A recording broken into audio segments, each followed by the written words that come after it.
तो अब हम लोग क्वेश्चन नंबर 7 को सॉल्व करने वाले हैं।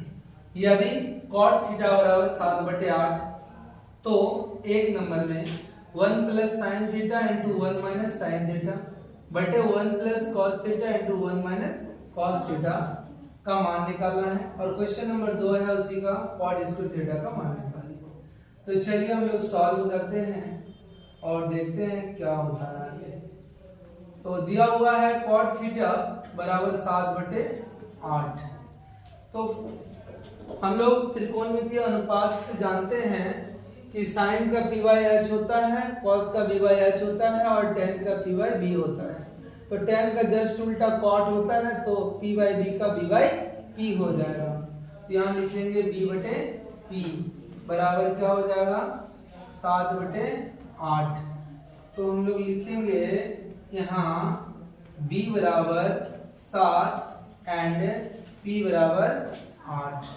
ठीक है, यहाँ तक समझ में आया। अब देखो मुझे b मालूम है और p मालूम है, नहीं मालूम है तो वो कौन h मालूम है क्या? नहीं मालूम है। तो कौन सा प्रमेय? पाइथागोरस प्रमेय से। किससे? पाइथागोरस प्रमेय से हम लोग जानते हैं। क्या जानते हैं बताओ प्रकाश? कर्ण का स्क्वायर यानी h का स्क्वायर बराबर p का स्क्वायर माने लंब का स्क्वायर और b का स्क्वायर माने आधार का स्क्वायर। ये होता है ना। तो क्या करेंगे h का स्क्वायर बराबर p का मान दिया हुआ है 8 का स्क्वायर और b का मान दिया है 7, तो 7 का स्क्वायर। तो h स्क्वायर बराबर क्या हो जाएगा बाबू? 8 का वर्ग कितना होता है? आवाज नहीं निकल रहा है तुम लोग का? 64 और 7 का वर्ग 49। चलिए आगे बढ़ते हैं। h स्क्वायर बराबर 9 और 4 13 के 3 और 4 और 6 10 10 और 1 11। अब h निकालेंगे, ये वर्ग है उधर जाएगा तो वर्गमूल 113 और 113 का वर्गमूल पूर्णांक में या पूर्ण संख्या में नहीं आता, तो इसको ऐसे ही रहने देंगे। ठीक है, ठीक। अब एक नंबर में क्या बोला है? अब एक नंबर में देखो 1 प्लस साइन थीटा और बोला है 1 माइनस साइन थीटा बटे में क्या है बाबू? 1 प्लस कॉस थीटा और 1 माइनस कॉस थीटा। चलिए इसका मान डालते जाएंगे। अब तो पहले लिखूं क्या होगा? 1 साइन का अनुपात क्या होता है? p by h। तो p कितना आया मेरा? p कितना आया है? 8 और h कितना है? √113 है ना। फिर 1 माइनस साइन थीटा वही डालाएगा 8/113। फिर नीचे बटे में क्या होगा? 1 प्लस कॉस थीटा। क्या? 1 प्लस कॉस थीटा। तो 1 कॉस का मान या कॉस का अनुपात क्या होता है? b by h। b कितना है? 7 और h कितना है? 113 √100 में ना। और ये 1 माइनस 7/113। हम लोग अगर इसको क्या मान ले? a मान ले और इसको b मान ले। क्या यहाँ भी मान सकते थे? सही, यहाँ मान रहे हैं। इसको a मान लेते, इसको b मान लेते हैं। तो जैसे इसको a माने तो यहाँ भी तो a होगा, इसको b माने तो यहाँ भी तो b होगा। अंतर सिर्फ किसका होगा? a plus b, a minus b। Formula हम लोगों को पता है क्या होता है? a square minus b square. ठीक है ना। a plus b, a minus b क्या होता है? a square minus b square.